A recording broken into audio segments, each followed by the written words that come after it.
Mesdames et messieurs, chers téléspectateurs ou simples curieux, soyez les bienvenus dans l'émission Gros Plan. Votre rendez-vous du 7e art qui s'articule autour du genre cinématographique, du mouvement, du format et des métiers du cinéma. L'invité du jour fait les beaux jours du cinéma algérien grâce à son travail et surtout à travers le rayonnement de l'agence de casting dont il est cofondateur. Gros Plan souhaite la bienvenue à Fouad Trifi.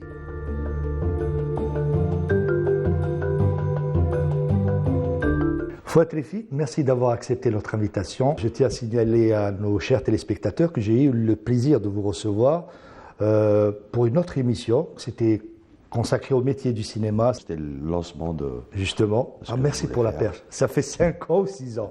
Et on avait parlé du lancement de l'agence Rougeour. 5 ans d'existence, pour être plus précis.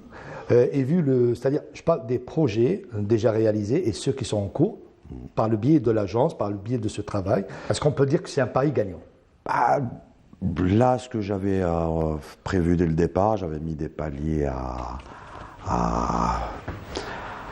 passer. Je pense que voilà, après 5 ans, là, palier numéro 1, on l'a bien installé, ça va, ça fonctionne. La visibilité. C'est pas évident. Je sais que c'est pas évident. Mais on est sur le départ. Quand je leur ai dit il faut lancer ça. C'est pour ça que je dis est-ce que c'est un pari gagnant. Pourquoi je dis ça ? Parce qu'il y a eu de nombreux films, projets visuels, c'est-à-dire Et en parlant de cette visibilité des films et des projets par le biais de l'agence, il y a eu la participation par le biais de l'agence. Quand je dis par le biais de l'agence, je parle de la proposition des acteurs et tout ça. La visibilité des films et autres exercices visuels se font sur le grand écran, c'est-à-dire se font rares sur le grand écran algérien. Est-ce qu'il n'y a pas une frustration ? Je pense que la frustration, elle est à tous les niveaux, et ça c'est normal. Tant qu'il n'y a pas une vraie industrie cinématographique en Algérie, donc les mécanismes ne sont pas là réellement pour donner une visibilité à tous les corps de métier. Ça, à la rigueur, je me dis, voilà, ça va finir par venir. Nous, déjà, dès le départ, c'est parti de cette intention, donner de la visibilité aux comédiens, parce que l'Algérie regorge de talents de tout genre, et surtout des comédiens. On a d'excellents comédiens algériens, et je trouvais que c'était dommage de ne pas leur donner cette visibilité, qu'ils ne soient pas tout le temps, eux, obligés de parler d'eux-mêmes. Donc voilà, le but, c'était ça. Ça, c'est redondant de le dire. J'ai dit c'est redondant parce que j'ai posé cette question à plusieurs invités, peut-être même à vous avant, mais elle revient sans cesse. C'est quand je parle de visibilité, cette visibilité simplement à travers les festivals. Bien sûr, le cinéma est universel, que notre film voyage, c'est bien beau, mais il voyage, mais d'accord, mais certaines personnes ne rencontrent ce film-là, pas dans nos salles, mais peut-être en streaming, peut-être... Complètement d'accord, surtout déjà, à la base, la majorité des films sont faits avec l'argent du contribuable algérien. Donc quand ils sont financés par des mécanismes de Dawla Jazairiyya, pour moi, la moindre des choses, c'est que le public algérien puisse le voir. Après, pourquoi, pour le moment, il n'y a pas tous ces mécanismes ? Une émission ne suffira pas pour en débattre. Là, c'est pas simplement de mécanismes, là, c'est simplement, je veux dire, de salles de cinéma. Comme à Oran, on commence à parler de multiplex, il y a des salles, simplement des salles, d'offrir une visibilité à ces films, simplement. Je ne parle pas d'industrie, parce que là, on rentre dans un autre chantier, et comme vous avez dit, il y a beaucoup de choses à faire, à mettre en valeur, même juridiquement, parce qu'on peut en parler tout à l'heure. Je suis très confiant, je pense que ça va venir. C'est bien. Le conseil, c'est le maître mot de l'agence, mais pas seulement. Le conseil, mais pas seulement. Vous dites ça parce que j'ai relevé ça c'est-à-dire c'était un écrit, je crois. Vous avez été interviewé par un quotidien. Vous dites vous êtes une entreprise un peu hybride entre agence de casting et agent. Une phrase que j'ai reprise c'est-à-dire d'un journal. Ensemble, vous êtes ce relais qui prend ancrage à partir du cast jusqu'à la signature du contrat ou Pas forcément, parce que là, je l'ai scindé en deux. Au départ, c'est lancé comme une agence. Je suis à la base assistant réel et directeur de casting. Donc, mais avec le temps, j'ai remarqué que beaucoup de comédiens de talent ne savent pas vraiment gérer leur carrière, mais pas dans un point de vue pécunier, parce que on est tous négociateurs en Algérie. Par contre, en termes de carrière et d'image, il fallait un peu commencer à conseiller les comédiens pour ne pas se retrouver fermé que sur des histoires de séries du Ramadan. Voilà. J'avais peur de ça par rapport à certains comédiens. Il faut se diversifier. D'ailleurs, série, on ne fait pas la différence. Parfois, on parle de série, on dit film, alors que ce sont des séries. Ah ouais, voilà. complètement. Bon, Pitié, ça, les débats. Voilà, le format, on dirait que le format n'existe pas chez nous. Voilà, série, Voilà. on ne fait pas film. Bon, j'ai tourné dans un film alors que c'est une série. Quel ihtiram, les Non, toutes mais les catégories. voilà, exactement. Voilà. Bon, Mais je suis chaque chose a sa Je suis un place. adepte moi-même des séries, mais comme on dit, il faut respecter le Complètement format. d'accord. Merci de le dire. Il y a aussi c'est-à-dire, on parlait de séries, faut parler d'acting, d'accompagnement, les mesures d'accompagnement chez l'acteur. C'est pas une culture chez nous. C'est-à-dire, voilà, cette forme aussi de progression, quand vous dites conseil, c'est-à-dire, il y a un acteur, il y a le jeu, vous conseillez l'acteur du choix, de ne pas aller, c'est-à-dire trop vite. C'est comme, en fait, c'est l'acting, ou je dirais le métier d'acteur, ou votre métier, c'est comme, je dirais, bon, pour faire un parallèle avec le sport, c'est une course de demi-fond, c'est pas du sprint, en quelque sorte. Il faut faire.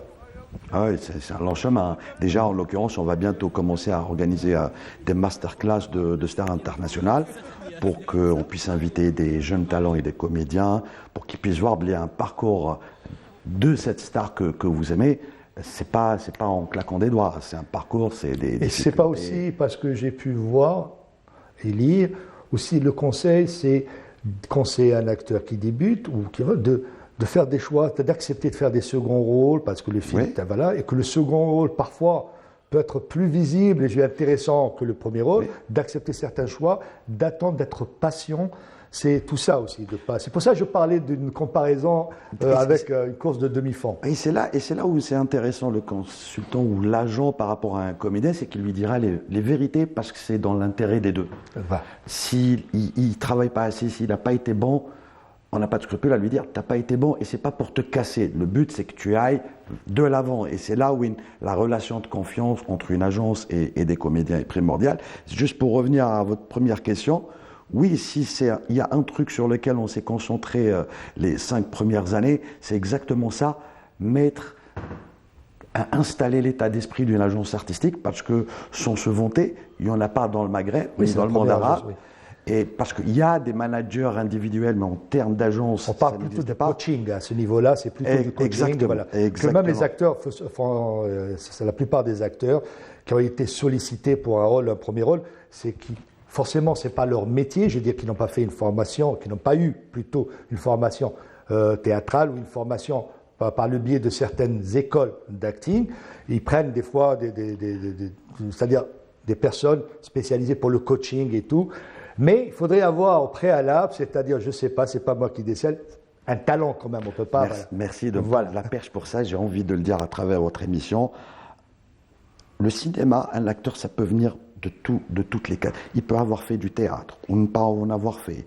Il peut avoir déjà joué, ou jamais. Différents horizons. Il peut venir des réseaux sociaux et tout. C'est ponctuel. S'il y a une demande, moi j'ai eu affaire à des réalisateurs, ils me disent je ne veux pas des comédiens professionnels, je cherche un profil d'une gueule, d'une tête complètement cassée et tout. Donc le cinéma, c'est assez différent par rapport au théâtre, c'est 2 mondes différents. Après, avoir une carrière, ça demande un peu plus que du talent de jeu. Là, voilà, c'est vraiment à travailler dur. Pas une action sociale aussi, en quelque sorte. Oui, complètement. C'est le choix des réalisateurs. Lorsqu'on vient vers vous, je veux ça.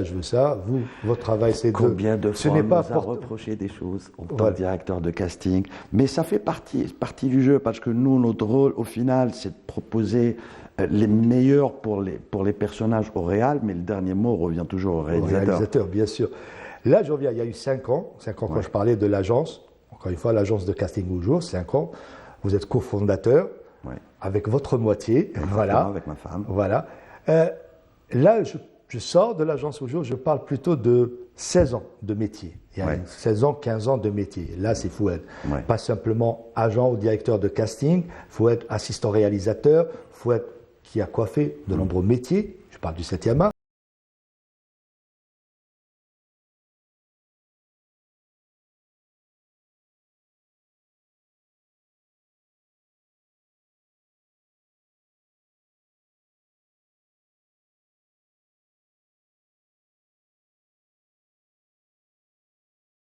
De haut c'est-à-dire de cette expérience, quel regard portez-vous sur les différents métiers ? notamment, spécifiquement, pour faire un relais avec l'agent, l'actorat? Je vais vous dire tout de suite, parce que ça a beaucoup évolué par rapport à la partie technique. Quand j'ai commencé, par exemple, par rapport au casting, parce que j'en ai fait dès mon premier film, je vois que le nombre de participants aux annonces de casting, il s'est multiplié par 10, 15. Au départ, c'était difficile de trouver des participants et des participantes pour les films. Là, il y en a. Allahu Akbar! Allahu Akbar! Allahu Akbar! Allahu Akbar!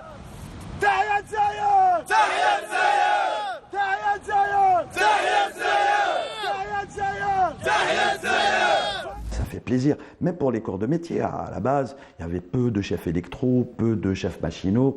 Là, alhamdoulilah, la technicité, on en a. Il y a vraiment des techniciens qui évoluent bien. Je les vois grimper les échelons et ça fait du bien. Donc il y a eu des avancées sur ça. Il y a des manques sur autre chose, c'est vrai. C'est pour ça, récemment, avec les techniciens, on avait créé une association des techniciens, une association Je me rappelle, j'avais couvert nationale. C'est un peu pour réguler. C'était la salle Cinémathèque où il y a eu le premier vol. Exactement, c'est le CTCA. C'est après 9 ans de dure bataille pour arriver à ça. Et alhamdoulilah, on y est arrivé. Donc maintenant, il faut commencer à s'organiser parce que voilà, c'est une vie de militant. Il faut s'organiser. C'est pas simple, c'est pas facile à faire fédérer. Mais voilà, ça avance. Contrairement à beaucoup n'ont pas ce recul. Moi, j'essaie de prendre toujours du recul au-delà de mes envies à moi. Bien sûr. C'est le recul pour l'intérêt général. Mais ça avance. Quand vous dites parler d'adhésion, est-ce que c'est plus difficile avec les producteurs? Quand je parle du corps des métiers, c'est difficile. Par rapport à l'agence? Non, pas par rapport à l'agence. Par exemple, pas parce que ça a été fait concernant les métiers du cinéma, de cette association et tout ça. Il y a de plus en plus de producteurs. Il y en a qui ont bizarre, en tout cas. Il y a des bons et des moins bons, comme il y a les techniciens, il y a des moins et des moins bons, comme les comédiens, il y a des bons et des moins bons, ça fait partie du jeu.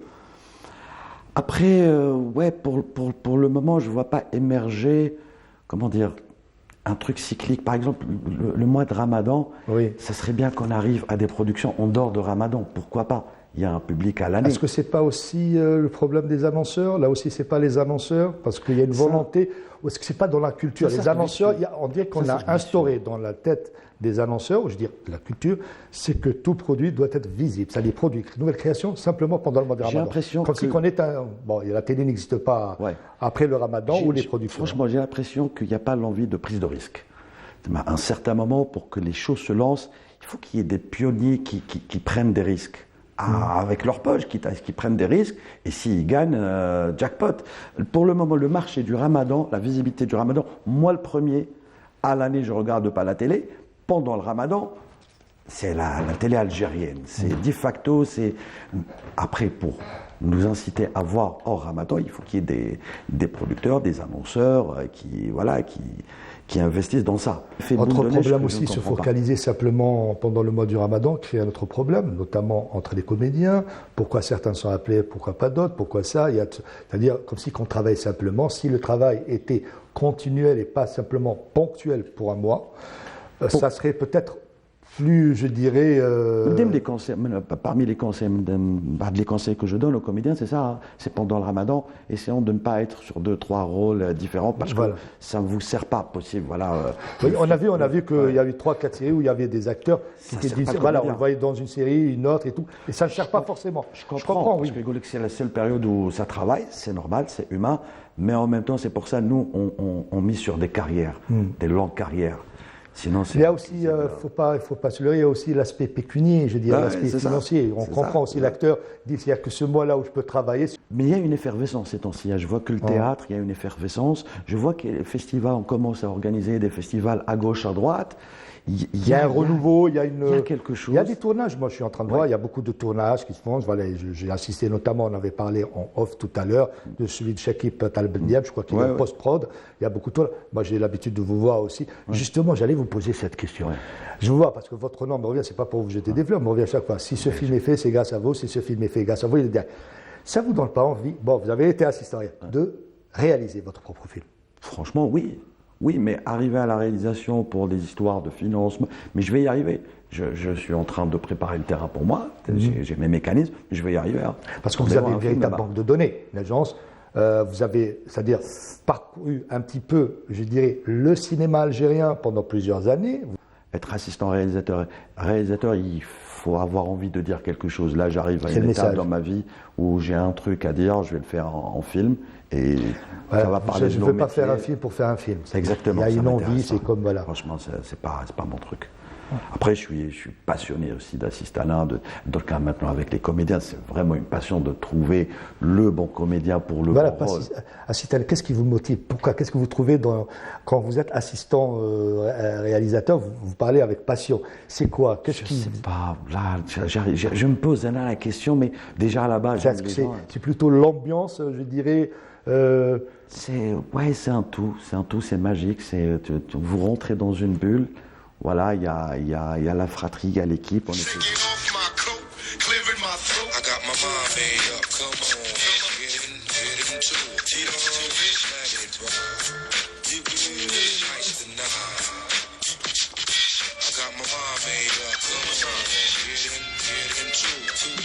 on essaie de pratiquement tous les films. Là, vous m'avez dit que quand j'aurai l'occasion, peut-être, ou j'aurai l'envie de raconter une histoire, je ferai de la réalisation.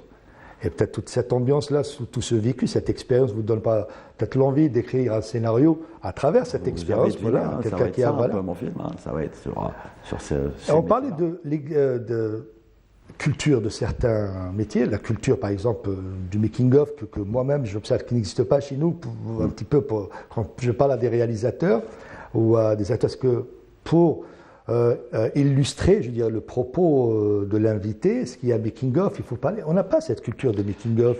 C'est dommage, parce que je pense que voilà, à travers les making-of, ça donne envie à d'autres générations de venir vers ces corps de métier. Possible que les réseaux sociaux ont un peu diminué de l'importance des making-of, parce que tous les techniciens partagent plein de photos, plein de vidéos de la fabrication. Je ne sais pas, mais ça devrait exister. Possible que le fait qu'il y ait plus de... À l'époque, les making-of, c'était des bonus dans les DVD des films. Vous êtes revenu la dernière fois à travers un article, l'inexistence de cette culture des droits d'auteur et de droits voisins. Est-ce que c'est un problème majeur ? Je pense déjà que ça commence par le respect. Moi, je garde un souvenir où une fois, dans un article où ils devaient utiliser une photo d'un des comédiens, ils ont repris les photos de Woujo et c'est fait pour. Et ils ont pris le plaisir d'effacer le logo Woujo de la photo. Ça m'avait vexé. Parce que déjà, nous, on est en une petite entreprise. Moi, j'ai pas les moyens de faire de la pub un peu partout. Je me suis dit, à travers des photos des comédiens, ça permet de donner une visibilité. Quand j'ai posé la question, oui, utilisez la photo, mais si vous avez recadré à la rigueur. Mais voilà, effacer carrément le logo, ça se fait pas. Et en plus, dans votre article, vous parlez des droits. Ça n'a pas de sens. Pour moi, déjà, au-delà de l'aspect pécunier des droits d'auteur et des droits voisins, c'est une culture. Il faut connaître cette culture. Sinon, ça ne sert à rien. L'artiste vit de ça. Justement, pour revenir à l'agence de casting, je voudrais savoir si vous pouvez expliquer la démarche de l'agence en 3 points. Juste pour envoyer un petit peu, parce qu'on se trompe parfois, lorsqu'on a l'impression on peut venir à l'agence alors qu'on n'est pas comédien. Il y a aussi ça que vous ne cessiez de répéter, que d'abord, il y a une petite expérience qui doit... Voilà, c'est en 2 parties. Déjà, il y a le site web de l'agence, où là, on représente des comédiens à l'international aussi, parce que voilà, on essaie de s'ouvrir des portes de l'international. Oui, donc l'agence présente dans différentes coproductions, j'ai vu. Et là, il me faut un minimum de filmographie des comédiens, parce que quand un réalisateur de l'international me demande tel comédien, je ne peux pas lui dire non, il est bien, je connais quelqu'un, voilà, il me dit, je veux avoir une bande démo. Mais au-delà du site, les portes sont ouvertes à tout le monde et voir qui a le talent, qui peut interpréter tel rôle, qui peut ne pas interpréter. Mais voilà, le site, il est exclusivement à des comédiens qu'on choisit selon leur filmographie. Mais le reste, Si le réalisateur nous sollicite en tant que casting directement, ça veut dire la relation de confiance, elle est dedans. Là, je peux piocher dans une base de données où il peut ne pas forcément avoir déjà tourné dans un film. Il faut donner de la chance. Mais la présence aussi, parce qu'on se focalise sur les comédiens, mais il y a aussi une présence de réalisateurs aussi. Là, à ce moment-là, quelle est la démarche vis-à-vis des réalisateurs? Là, déjà, au-delà de ça, je vous dis, l'agence va bientôt commencer à représenter aussi des réalisateurs algériens, parce que je me dis, voilà, on a d'excellents réals aussi.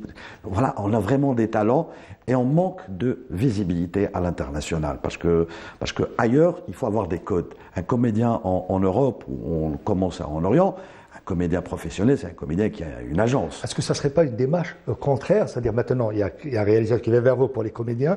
Est-ce que ça ne sera pas vous, ou l'agence, quand je dis vous, je parle à travers l'agence et ceux qui travaillent à l'agence, de faire la proposition inverse pour les réalisateurs sur le marché, c'est ça? Et là, on va revenir sur les scénarios. Je sais, parce que pour le moment, comme il n'y a rien, on est à la... Pourquoi pas? Voilà, pourquoi pas? Je me dis, Adou Kamel Mouled Bladi, ils ont du talent. C'est pas une association, parce que c'est une entreprise. Là, c'est pour ça que j'ai bien précisé, je parle de Fouad Tefi à travers l'agence. C'est une entreprise, je vois qu'il y a des opportunités à lancer, je ne vais pas attendre. Je prends des risques, c'est normal, ça fait 5 ans que j'arrête pas d'investir. Je pars dans les festivals internationaux pour représenter des comédiens. Des fois, je me prends en charge, l'agence me prend en charge pour aller dans tel fait. Le but, c'est d'y aller et dire, regardez comment ils jouent, regardez cette gueule. On a des talents, il faut les promouvoir. Là, je comprends mieux lorsque vous dites une agence hybride. Ouais. Là, je comprends. Vous parlez de exactement, hybride, parce que voilà, au départ, je vais pas me limiter, on va pas se limiter à quelque chose où voilà, tout est à faire. Tout est à faire, et tant mieux, hein, moi ça me passionne, je me sens utile, c'est notre métier, on gagne notre vie de ça, et tant mieux. J'espère que cela va perdurer et va durer. Inch'Allah. Merci. Merci encore une fois, Fouad, d'avoir accepté notre invitation. Merci à vous, et merci parce que je trouve à chaque fois vous nous invitez, et on vient parler de l'agence avec passion. À travers vous, j'ai envie de dire que voilà, il faut qu'il y ait des émissions culturelles et cinématographiques. Nous sommes que le relais. Voilà. Merci. Merci. Merci.